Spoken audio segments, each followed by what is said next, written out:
আসসালামু আলাইকুম। Hello everyone. দেখুন আজকে আমাদের কি বাজার করা হলো।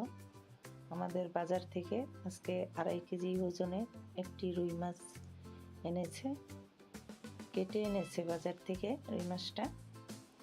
আর 2 কেজি ওজনের একটি মুরগি, তাও কেটে এনেছে। আর কিছু নদীর চিংড়ি মাছ ছোট, এটি সবজি দিয়ে খেতে খুব ভালো হয়, এই জন্য ছোট চিংড়ি এনেছে। আর 600 গ্রামের মতো ওজন একটি শোল মাছ নিয়ে এসেছে। শোল মাছটা জ্যান্ত, তাই কেটে আনে নাই, ওটা আস্ত এনেছে। দেখুন কিভাবে আমার হাতের থেকে পড়ে গেল।